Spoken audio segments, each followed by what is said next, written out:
มื้อนี้ก็ถือว่าก้าวเข้าสู่มื้อที่11เนาะหลังจากที่ว่าเป็นระยะเวลาที่เราเทรดมาเนาะ10มื้อเนาะก็ถือว่าบวกมา7มื้อลบไป3มื้อเนาะทุกคนเนาะก็ถือว่าเอา7มาลบ3ก็เท่ากับยังเหลือกำไรอยู่ที่400ปลาย USDT เนาะทุกคนเนาะเดี๋ยวมื้อนี้เราจะมาสืบต่อเนาะหรือจะมาสืบต่อเนาะก็คือเอากำไรออกมา100คือเก่าเนาะ หลังจากเราจะเก็งกำไร100หวังว่ามื้อนี้เราจะบ่ติดลบเนาะซึ่งเรื่องติดลบไปในมื้อวานนี้เนาะก็ได้กลับไปวิเคราะห์แล้วก็ไตร่ตรองตัวเองคืนไป1รอบเนาะแล้วมื้อนี้จะมาปรับรูปแบบการเทรดของตัวเองคืนอีกเทื่อหนึ่งเนาะเพื่อที่จะให้มันมีกำไรเนาะซึ่งมื้อก่อนเนาะมื้อวานนี้เราถือว่าเป็นเอิ้นว่าอารมณ์ร้อนนิดหนึ่งเนาะในการเทรดเนาะเดี๋ยวมื้อนี้เร่งจะรอจนกว่าจะไปเจอรูปแบบที่ว่าตัวเองจะเข้าได้เนาะหลังจากนั้นแมนจะเริ่มทำการเข้าออร์เดอร์ในจุดๆนั้นเนาะแต่ถ้าจังหวะใดที่ว่ามันเข้าบ่ได้แมนอาจจะผ่านไปเลยเนาะ เดี๋ยวเราจะมาเทรดในคู่เงินน้อยเอาเนาะทุกคนเนาะเพราะว่ามันจะมีวอลลุ่มซื้อขายหลายกว่าเนาะสำหรับเทรดให้เราไปเจอแทงที่ว่าอ่าเรามีความพึงพอใจหลายกว่าเนาะตอนนี้เราเทรดในคู่เงิน .coin เนาะอ่าเดี๋ยวเรามาลุ้นเบิ่งนำกันเนาะเดี๋ยวมาติดตามเบิ่งนำกันเนาะสำหรับการลงทุนเนาะก็หรือว่าการเก็งกำไรเนาะคือทุกอย่างที่ขึ้นชื่อว่าการลงทุนเนาะล้วนแล้วแต่มีความเสี่ยงเนาะ บ่ว่าเราจะไปเห็นผู้ใดเฮ็ดอิหยังก็ตามเนาะการที่เราจะกระโดดลงไปเฮ็ดในสิ่งๆนั้นแม่นให้เรามีความรู้เพียงพอแท้ๆก่อนเนาะเพราะว่าบ่แม่นว่าทุกอย่างมันจะสวยหรูบ่แม่นว่าทุกอย่างมันจะได้ดีเสมอไปเนาะมาเดี๋ยวอ่าได้จะเกียมเข้าไปในออร์เดอร์นี้นะทุกคนเนาะสำหรับออร์เดอร์แรกของเราเนาะมา ลิงก์เข้าไปที่order by บัตรหนึ่งเนาะทุกคนเนาะเดี๋ยวมาลุ้นมือนำกันเนาะว่ามันจะขึ้นให้เราได้บ่เนาะถ้าขึ้นไปได้นี่ถือว่าโอเคเลยเนาะแต่ถ้าหากว่าขึ้นบ่ได้ก็บ่เป็นหยังเนาะก็ตอนนี้ก็ถือว่ามาลุ้นเบิ่งนำกันเนาะทุกคนเนาะแฮงซื้อแฮงขายแฮงซื้อแฮงขายเข้ามาเนาะ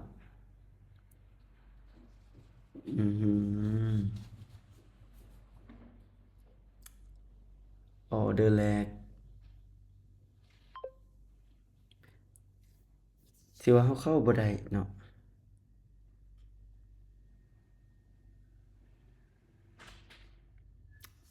บ่เป็นหยังเนาะ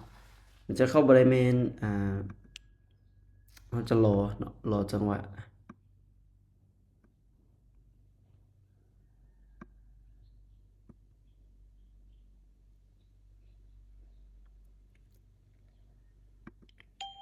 มา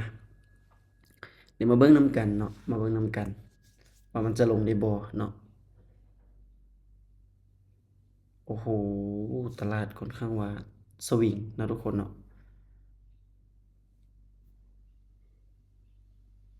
ขึ้นลงเนาะอื้อฮือนิ่งเลยตอนนี้เนาะ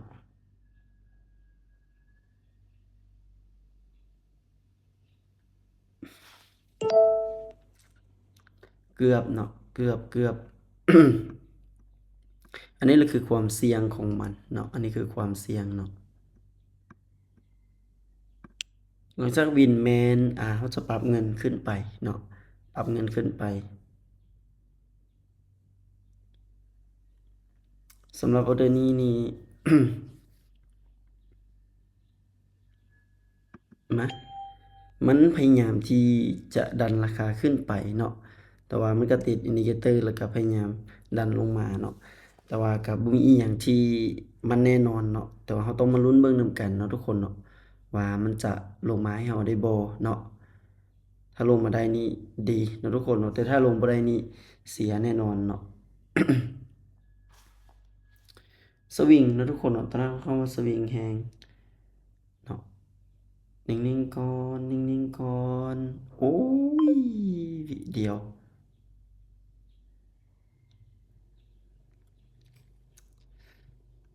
วิเดียวดีดขึ้นไปเนาะ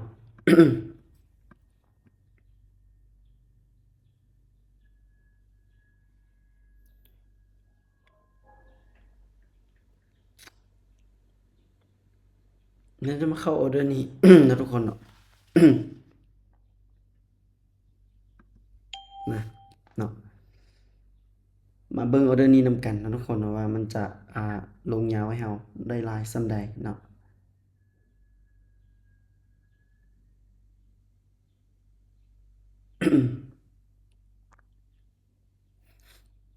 ตลาดค่อนข้างว่า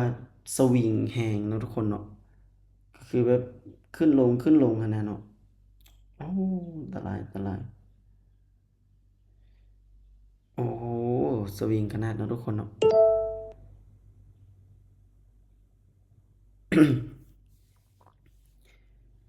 ตอนโมงที่ว่าเราบ่ได้เทรดเนาะตลาดจะโคตรงามเนาะเบิ่งไหมเนาะหลังจากที่เราเข้ามาเทรดปุ๊บก็เจอตลาดบ่งามเลยเนาะเดี๋ยวเดือนนี้นี่ต้องได้เข้าแล้วแหละเนาะเดือนนี้เนาะ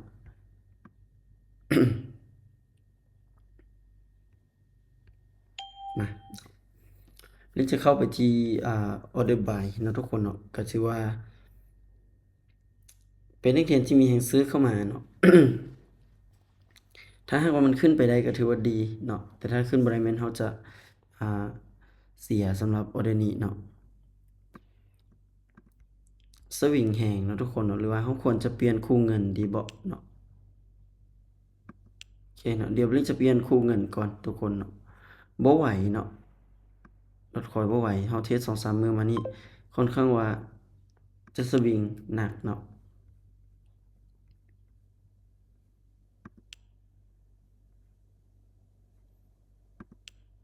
มาเดี๋ยวจะมาเข้าในเหรียญซุยดีกัวนะทุกคนเนาะออร์เดอร์นี้แม่นลิจะปรับเป็นที่30 USDT เนาะ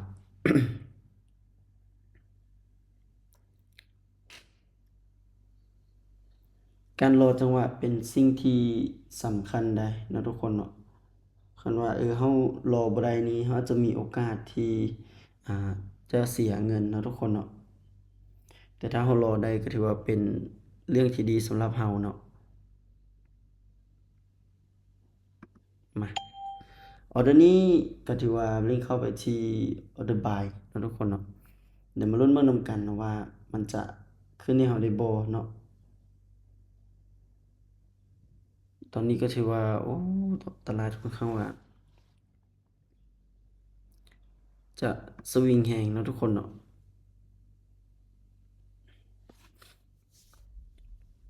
ถ้าเราสิเอาเดือนนี้แม่นเราจะไปอยู่ออเดอร์ที่3เนาะทุกคนเนาะ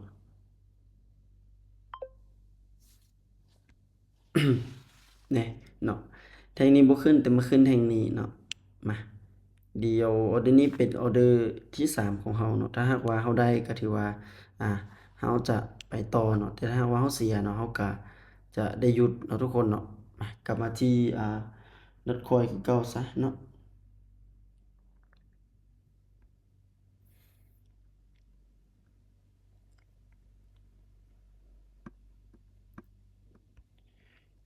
ลุ้นเบิ่งนำกันเนาะทุกคนเนาะอ๋อตลาดโอ้สวิงแฮง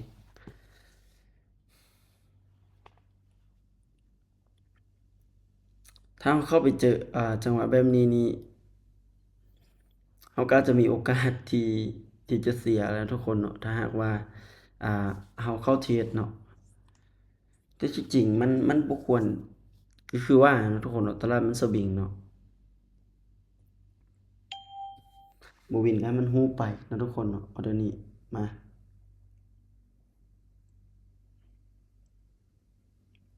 เอาเดี๋ยวนี้ต้องขึ้นเนาะทุกคนเนาะอื้อฮือ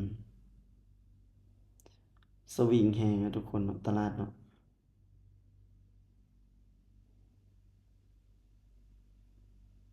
มิบมาบอยู่เนาะทุกคนเนาะ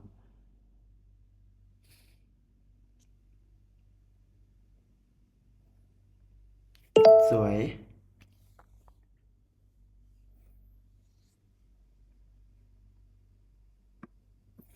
รู้สึกว่าตลาดมันเป็นตาย้านแฮงเนาะทุกคนเนาะ แล้วเราจะมารอเนาะทุกคนเนาะเราจะมารอเบิ่งจังหวะแ แท่งเทียนแท่งนี้เนาะ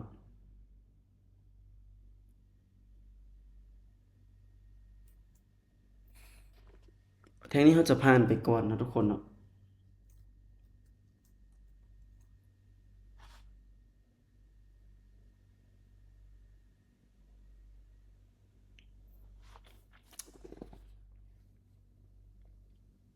เดี๋ยวจะใส่ตามเทรนเอาเนาะทุกคนตอนนี้เขามีกำไร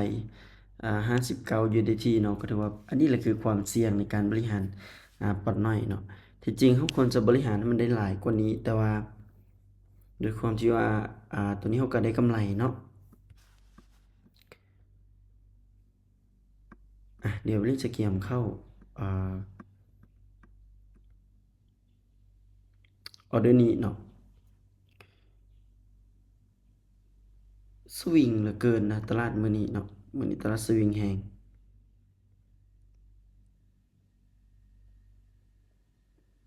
เขาขายเนาะขายน่าจะได้อยู่เนาะสำหรับออเดอร์นี้น่าจะมีโอกาสเนาะมีโอกาสแต่ว่าช่วงนี้ตลาดมันค่อนข้างมาเล่นแบบไซด์เวย์นิดนึงนะทุกคนเนาะ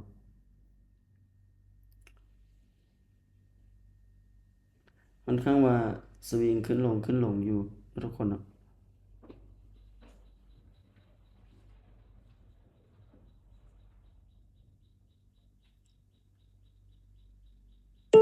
อ่ะโอเคอ้าวโอ้เดินเงินผิดทุกคนเราเดินเงินผิดนะเนาะที่จริงเขาควรไป15เนาะ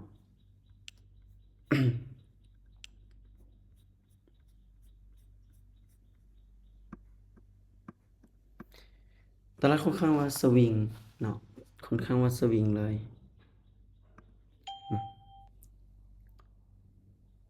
เดี๋ยวมาเบิ่งนำกันเนาะว่าเอาเรื่องนี้มันจะขึ้นไปให้เราได้บ่โอ้โหตีขึ้นแล้วก็ตีลงเลยเนาะเป็นอีกแล้วเนาะตลาดเนาะให้ขึ้นไปก่อนเนาะน่าจะบ่มีปัญหาเนาะทุกคนเนาะเดือนนี้เนาะเออเอ้าเขาเสียมา2มือติดละเนาะเอิ้นว่าติดลบมา2มือติดเนาะเบิ่งเทรดช่วงตอนคืนเนาะก็เลยว่ามันเสียเนาะมื้อนี้ก็เลยว่าหันมาเทรดตอนเย็นเบิ่งเนาะ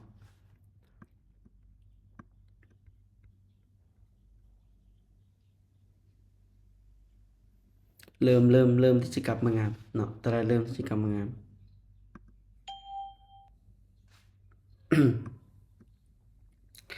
ทีนี้มาเบิ่งนำกันเนาะว่ามันจะลงมาให้เราได้บ่เนาะถือว่าเป็นแท่งที่มีแรงขายเข้ามาค่อนข้างว่าจะหลายเนาะสำหรับแท่งนี้เนาะ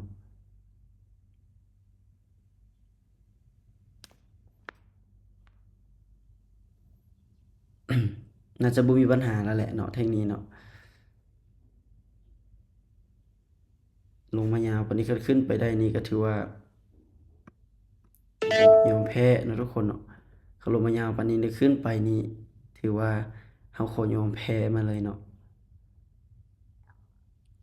อย่างอีก3 USDT ดอกถ้าเราบริหารเงินบ่ผิดเมื่อกี้นี่เราน่าจะตามเป้าแล้วเนาะอืมออเดอร์นี้เดินสัก